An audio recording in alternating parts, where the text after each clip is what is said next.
Hallot Parson, and I'm one of the owners of Escazu. And we have been making chocolate for a little over 3 years now. In the U.S., there aren't very many places that make chocolate from beans. Once we get the beans here, we have to sort them. We sort them by hand. Then we roast the beans, much the way you would roast coffee, but we roast under a much lower heat for a longer period of time. After the roast, after the cooling, we'll run the beans through a machine that separates the husk from the nib immediately.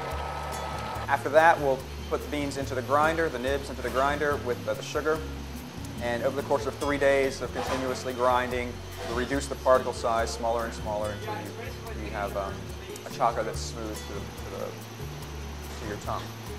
Then we'll age the chocolate. We try to get a minimum of a month on the blocks. Then we will make the bars. So melt the chocolate down, you temper it, and we hand ladle into molds. When they're set, we hand wrap everything in foils and papers. We wrap 100 in an hour, and we did 50,000 bars last year, so it takes a lot of time. How it's made from the bean is a lot more involved than people realize. Most people don't even really think about it because we're not really exposed to it.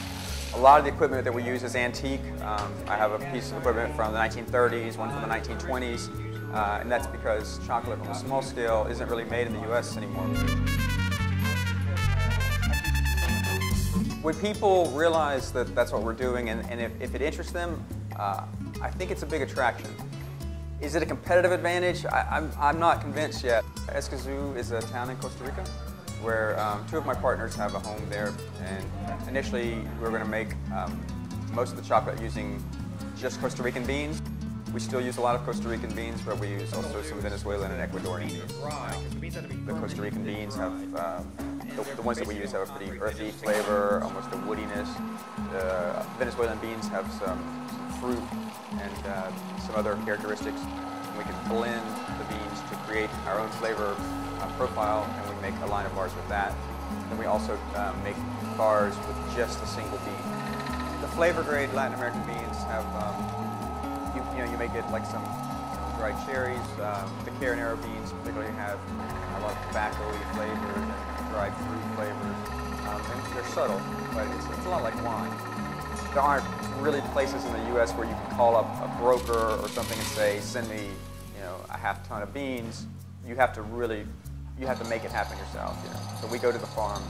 If I didn't think that the chocolate we're making was exceptionally good, then no, I wouldn't pursue it because it is a lot of work.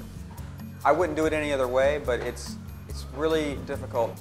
It creates a chocolate that's completely unique. Not just the beans, but the machinery, the climate here, everything influences the final product. You couldn't make the chocolate that we have here, the way it tastes, you couldn't make that anywhere else. People who understand good chocolate, they find the prices to be low. People who don't, or who are new to it, they maybe find the prices to be high. It's really, really difficult to find that sort of medium happy ground where everyone is content and we can still make a viable business out of it. We have basically two aspects to the business.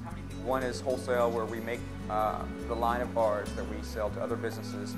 The other part of it is this shop that we're in now. Originally, it was mostly wholesale and just a little bit of retail, and that's actually sort of turned sort of the opposite now. Probably in the future, the most room for growth will be wholesale.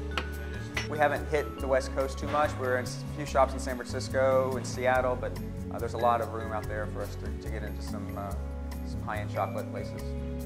People like to go directly to the source as close as they can. In the U.S. you can't get the beans grown here except in Hawaii, but we're about as local as chocolate can possibly be. What it really comes down to is anytime you have a group of people who are making something that they really enjoy making, they're putting their passion into it, they're putting a lot of effort into it, regardless of whether it's chocolate, cheese, beer, whatever. It's going to generally, that shows in the final result. So people recognize that.